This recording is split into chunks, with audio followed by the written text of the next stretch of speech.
Ya ayyuhalladzina amanu, wahai orang-orang yang beriman. Allah bila mana menyeru wahai orang-orang yang beriman, Allah sudah melabelkan kepada mereka iman, yang mana iman itu mempunyai arti kepercayaan kepada yang menyeru mereka dengan label iman untuk mendengar apa yang akan disampaikan, patuh, taat, dan ridha. Bila mana menyeru kepada orang-orang beriman, yang diseru itu adalah hatinya, yang disentuh itu adalah hatinya. Apa yang akan disampaikan oleh zat yang dia beriman kepadanya, dan tidak mempertikaikan apa saja seruannya. Sebab dah diseru beriman, dia percaya apa saja disuruh mesti dia buat. Dipanggil, diseru, wahai orang-orang yang beriman. Berarti ada satu perintah, ada satu arahan dari Allah Subhanahu wa ta'ala. Allah tidak mengatakan wahai orang-orang berakal,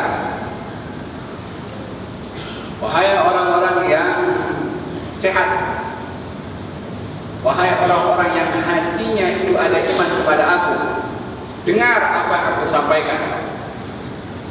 Kalau kamu memang beriman, sebagaimana aku panggil kamu dengan label iman, kamu mesti dengar dan patuh taat apa yang aku suruh kepada kamu. Setiap kali Allah panggil wahai orang-orang beriman, yang disentuh itu hati orang itu karena dia beriman kepada Allah, untuk patuh dan taat kepada Allah Subhanahu wa ta'ala. Maknanya ada perintah, ada arahan dari Allah. Apakah arahan pada ayat ini? Ittaqullah. Kamu takut kepada Allah, bertakwa kepada Allah. Apa makna seruan patuh atau seruan untuk takut dan bertakwa kepada Allah? An taj'al bainaka wa baina maharimillahi wiqayah. Hendaklah kamu menjadikan antara kamu dengan apa yang diharamkan oleh Allah wiqayah, benteng.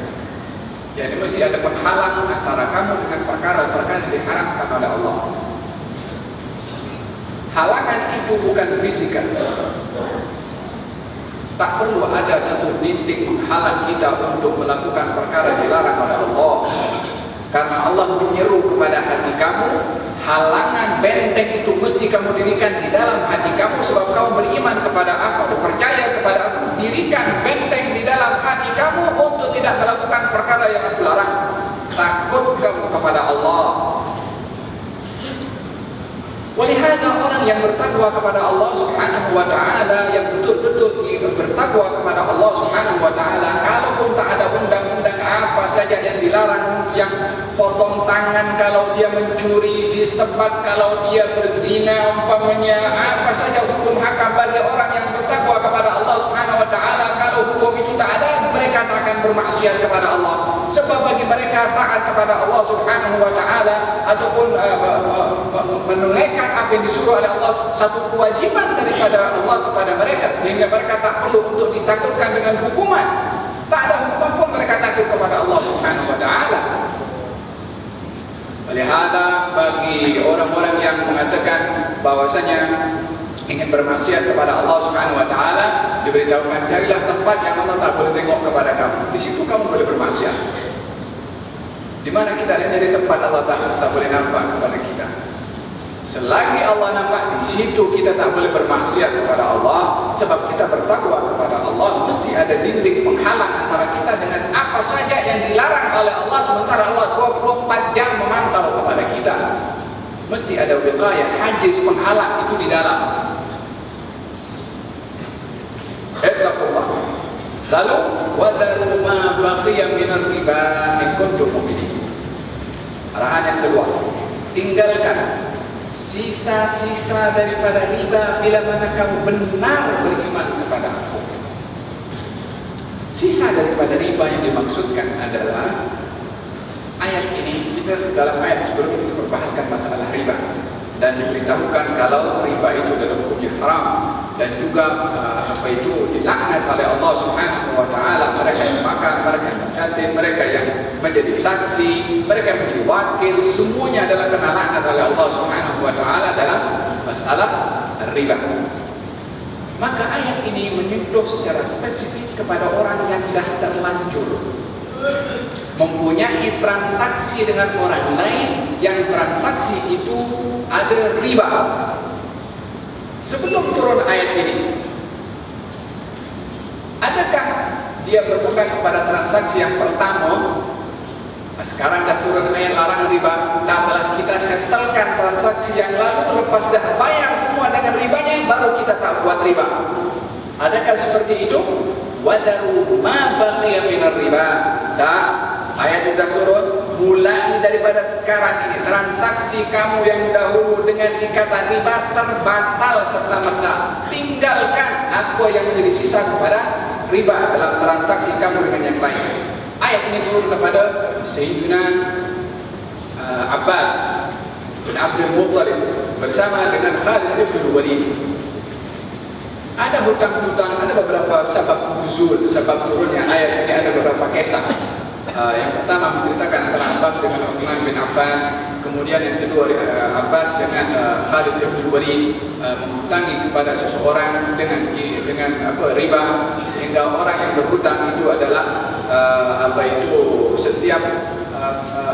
setiap bulan atau setiap masa tertentu ada interest yang berkembang daripada hutangan itu, sehingga semakin lama waktu pembayaran hutang itu, semakin banyak keuntungan daripada riba, daripada hasil hutang itu. Sehingga orang yang berhutang itu kepada Abbas dan juga Khalid bin Walid, ribanya saja menumpuk banyak karena dah lama tak bayar-bayar. Turun firman Allah, wadaru ma baqiya minar riba.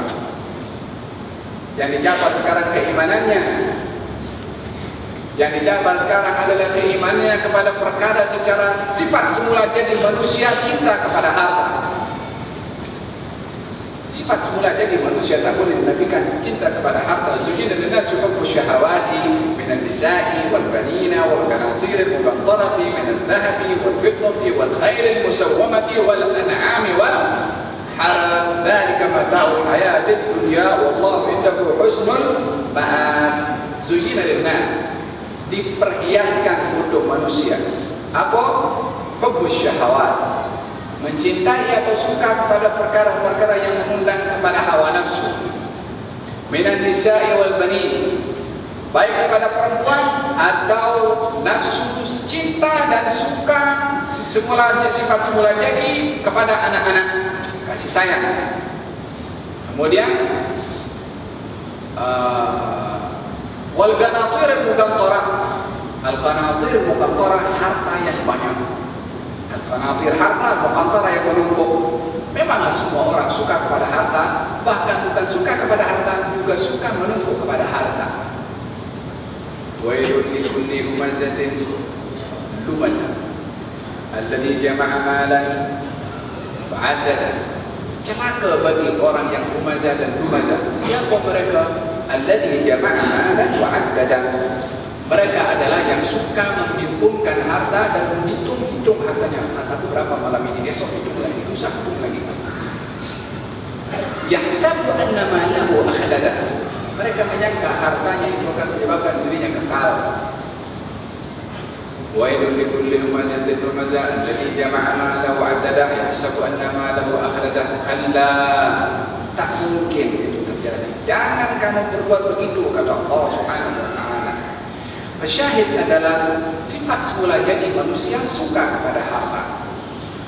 Bukan satu kesalahan suka kepada harta, tetapi bila mana kesukaan kepada harta itu melampaui batasnya sehingga menjadikan harta lebih diutamakan berbandingkan kepada akhirat, malapetaka akan tumbuh kepada dia. Hubbud dunya ra'su kulli khati'ah, kata Nabi sallallahu alaihi wasallam. Cinta dunia pangkal kepada segala kesalahan dan kesilapan. Kecintaan kepada dunia.